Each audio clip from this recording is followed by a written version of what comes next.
Hello, Sabina. Hello, Elisabeth. Thank you for coming. And we would like to talk today about the everyday stress and how to stay inspired. How did you come up with such a topic? I think that this is a very important topic, perhaps a topic you don't think of when you talk about the manager's job. But as a manager and a leader, you are under permanent stress. First of all, you have to cope with your own management. You have a lot of duties. You have to organize. And then, moreover, you have to create good working conditions for your staff. And you can be under pressure by your staff too. And third, you are under permanent control by your supervisors, executive boards, university authorities. And this visibility also can create stress. So you are under control, you have to perform well, and there is always a high visibility. Mm-hmm. And how would you define stress personally? Mm-hmm.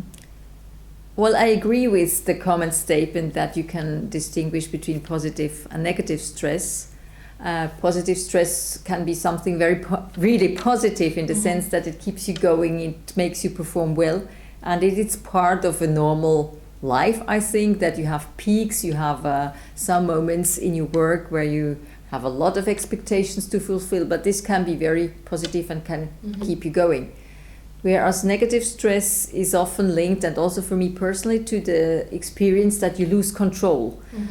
You are under pressure, you can't have an impact on a situation. You then feel that this is not productive and not constructive anymore.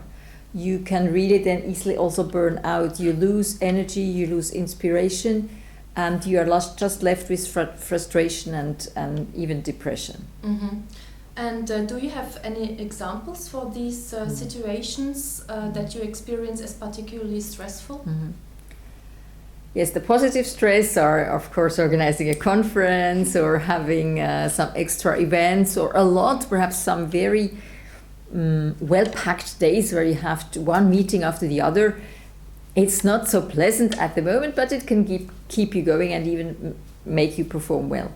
Then the negative stress, which has never been so far really disastrous, but which really I felt as something not constructive, is, for example, a situation where I am confronted with some conditions or expectations by the university authorities. And these expectations are contradictory. So on one hand, we have, for example, regulations in HR, new regulations, that employers are not allowed to hire freelance teachers anymore. They should employ all the staff, the teaching staff. On the other hand, I don't have enough headcount and I don't have enough money to fulfill these conditions. So this creates a kind of a negative stress, because it's a dilemma situation where I'm also left alone. And I have to find a solution, but there seems to be no way out. There seems to be no way out. And another example of negative stress is something probably a lot of us know. It's more on an interpersonal level, that you're just frustrated because you cannot find out how to change group dynamics of a team, how to make people adopt a new role and behave differently. Yeah. And which coping strategies do you find helpful to overcome these difficult situations? Yes.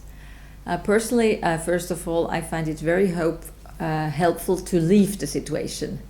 Not to just keep sitting in the office and thinking and trying again and trying again. But usually it doesn't work. Sometimes some problems really are solved by themselves, but most of them are not. And I really enjoy and have made very good experience just using coaching, be it with an executive coach, a one-to-one coaching, or be it a peer coaching with colleagues. Both coaching situations make you reflect upon your situation, make you develop new perspectives, a new view, and also develop yourself as a person and as a leader. A good executive coach can be a bless, because it's a person which is on your side, but which can also confront you with your blind spots and can help you just develop either new perspectives, prepare a decision making, or try out to implement new actions, new behavior. And if you meet peers for peer coaching, you have this extra value of sympathy, empathy, of peer solidarity. You feel that you're not left alone, that colleagues have similar problems perhaps. And it's also very inspiring, and it creates negative stress, change negative stress into something positive when you can find solutions or possible solutions in a group. So you just feel this is something generally positive, that to have the experience you can find solutions, even if before you had thought that there is no way out. Another thing I also like is training. I love being a learner still, and I have never been I have never been really frustrated by going to training seminars. There are better and worse ones, and I have got training through all the years as a manager. A lot of training was linked to my education as a coach and organizational developer.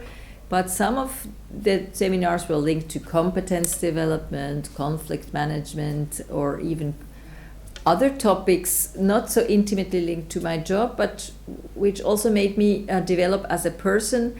And I could also meet completely different people from working in a different context. And this is also very interesting and inspiring. And all of a sudden you get ideas what you could change in your job, even in a seminar where you had not particularly expected to find something about this.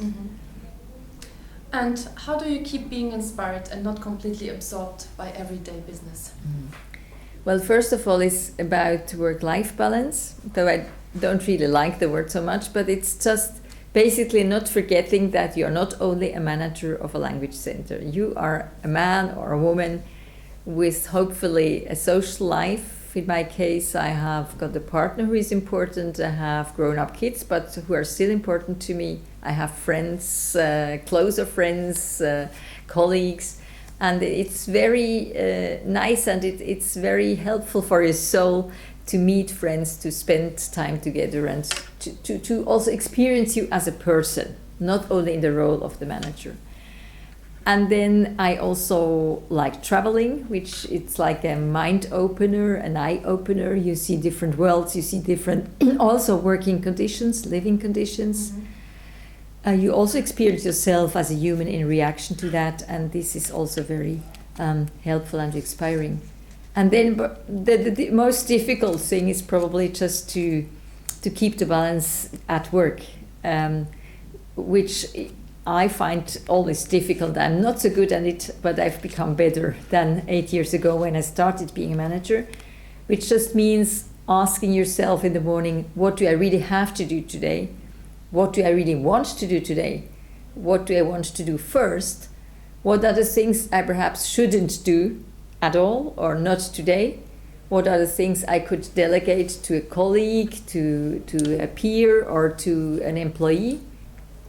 And also trying to find breaks, to have a coffee with a close friend, or to have a nice chat with the secretary, or to have a short walk outside university, to stand up and look out of the window to the roofs of the city. In my case, I'm high up.